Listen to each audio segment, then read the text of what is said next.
Hi, Gosselin here, and I just wanted to do an update that's long overdue on my 251/3 OFST German Command half track. It's probably been, I know for ISM viewers on the ISM website, it's been probably sitting right on the bottom of the works in progress section of the index. So I'm starting to feel a lot better from my cold and respiratory infection from the summer, so I've been kind of cranking away on my little half track and get this thing going.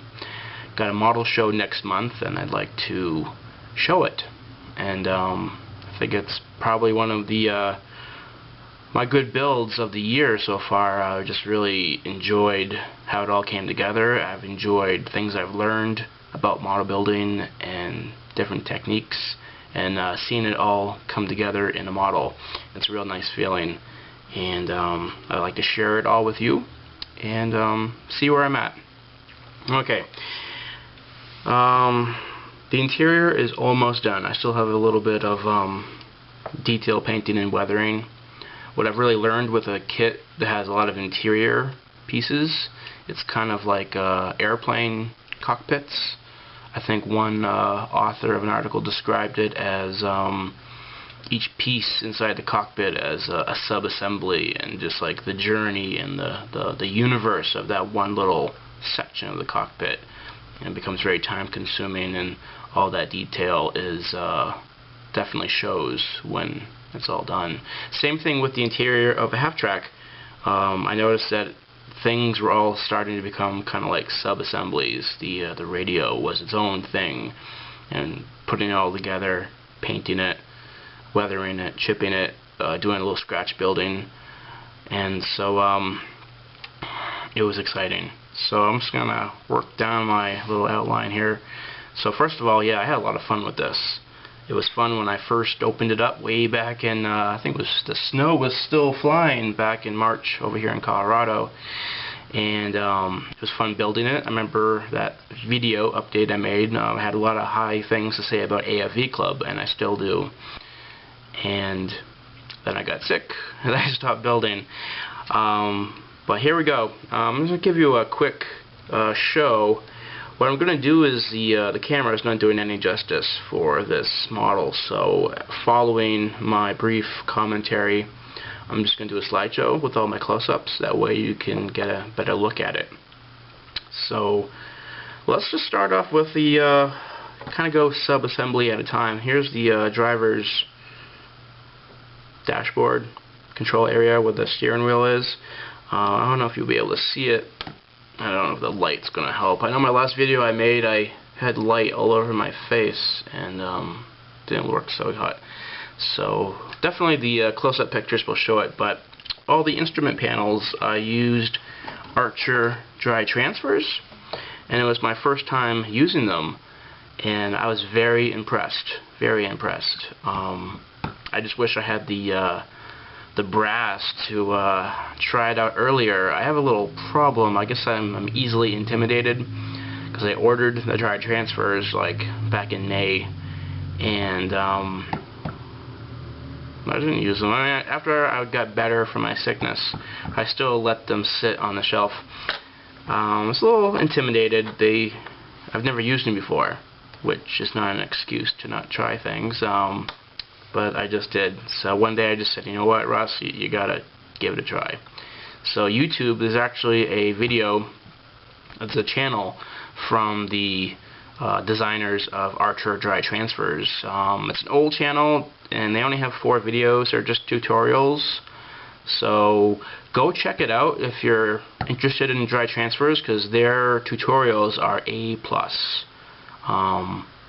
Everything that they do with their product they show on their videos, and it's actually not as complicated as we might think. So I'm all about dry transfers, and I'll try using more when I can. So back to the model. The instrument panels came up pretty good. The learning curve for me was that I should have probably scribed off the raised detail for the panels that came with the kit. So, because what happened, I had a little bit of some bumps and stuff and some fit issues. So the next time I do this, I'll just gonna file away all that raised detail and then just put the transfers on afterwards. That way I don't have to deal with any kind of raised surfaces and stuff. Which is interesting because I've been doing a lot of research on this kit and kit reviews, and I noticed that a lot of other people who use the transfers also had similar situations, but they didn't really talk about it. They just showed pictures, and I noticed up close that there were some little things that were off. But hey, that's for another model and another time. So that came out really good. The only other problem is I gotta put that steering wheel on. This is gonna be one of those things that's gonna happen to me. I'm gonna put the top on, and I forgot the steering wheel. You know, it's like, so I gotta maybe tie some string around my finger to remember to get the steering wheel on. So that part's done. And then there's the radio. Has two radios. One is the standard radio that all the half-tracks would have had installed, and then there's the main radio for the headquarters unit. So I used some wiring from this copper wire. That was a real pain. And I know in my first update I got some pictures of it, but yeah, I enjoyed doing it. It was just complicated at times, but it all came together pretty well. The radio itself was a whole universe. A lot of parts and a lot of fit issues and a lot of scratch building. One of the things was all these little radios. They're like little cubes, and they have to slide into the shelving unit, and that wasn't happening very well. So I had to do a lot of shaving and trimming and tinkering with it, and finally got them to pop in. I installed some aluminum tubing sockets. I don't know if you'll be able to see it. You'll see it in the close-ups, but that's where the wiring's gonna go for my wires for the radio. And the white lenses for the meter gauges, what I did is I kind of drilled them out, carved them out a little bit, and I just took in some styrene and glued it for the back. And I just thought it would be easier than me trying to paint it, which I knew I wasn't going to be able to do a good job on that. So this was a better alternative.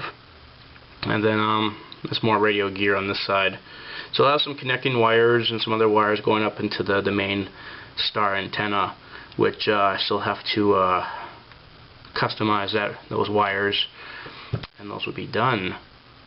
And then I think I have a wire handle for this, like a little drawer for maps and tools and things, and I have that partially open, and got a little bit of a handle I made out of wire and stuck that in. So that was pretty cool. The next piece that I did was I improved the seats. I think I mentioned it in my universal carrier about wood carving, the wood grain on the seats, and that was good. It came out pretty well. I like the tone of the color. I think up close, looking at it, I think could have probably sanded it down just a little bit, because there's a few like splinters hanging out, and I certainly wouldn't want to sit in that seat. Might get a hole in my bottom.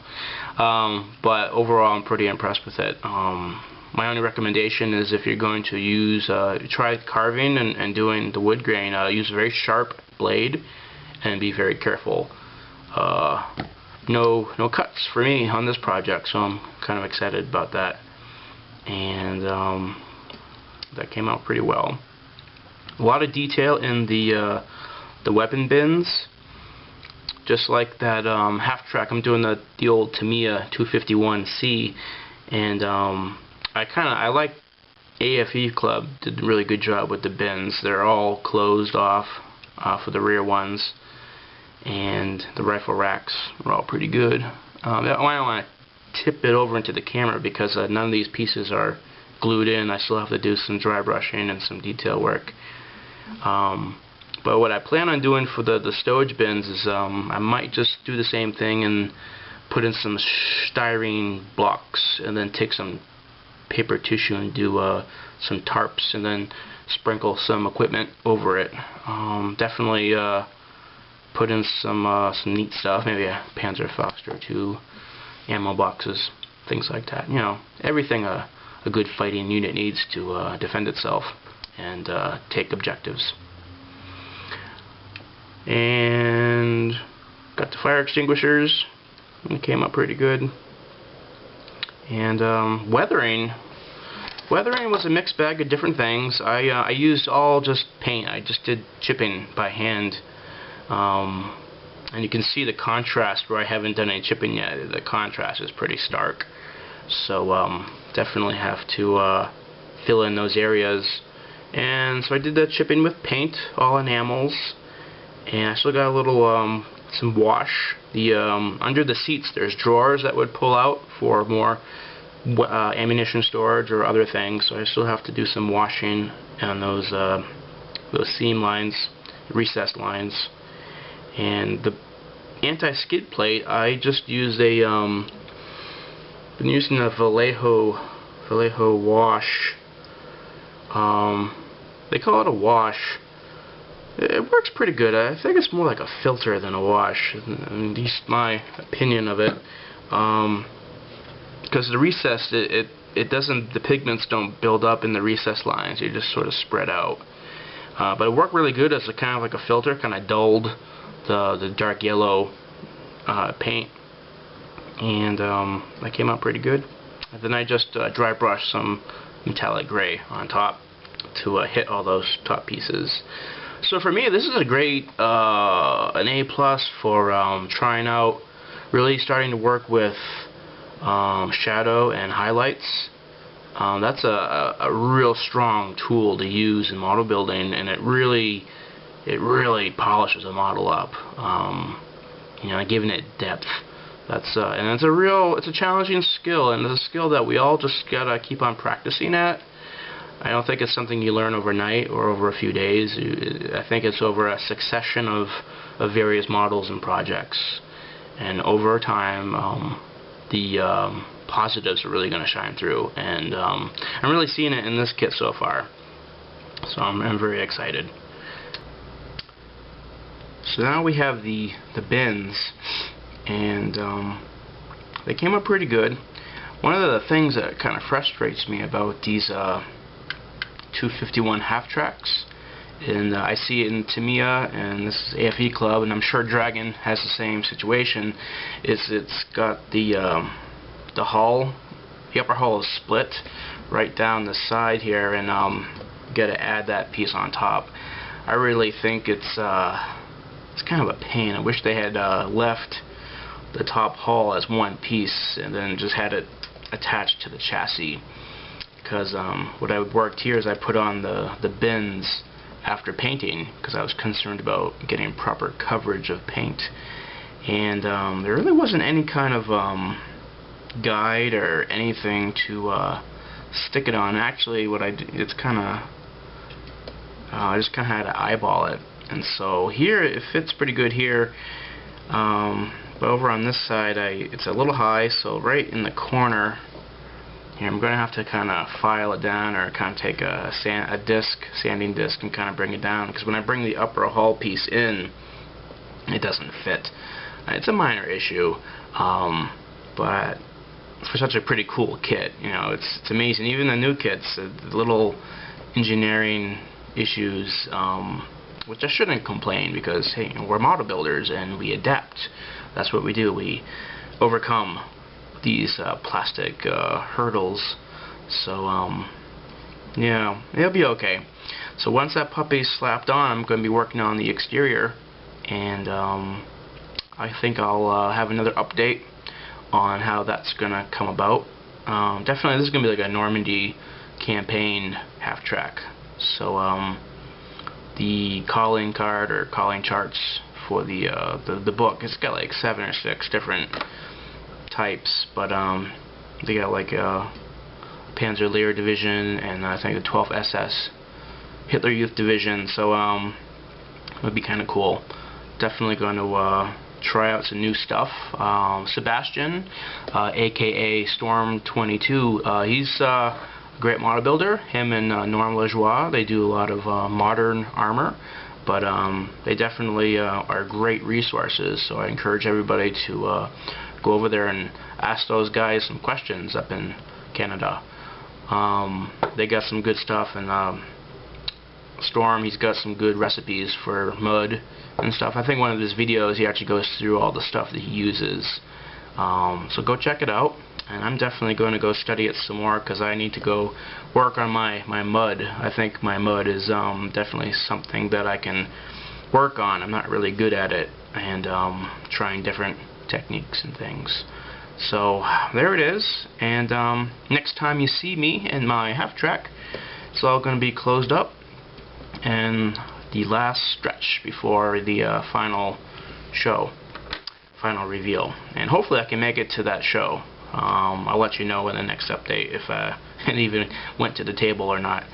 Alright, so this is Russ Gosselin signing off, and here's a few slides of the close-ups of this half track. So enjoy!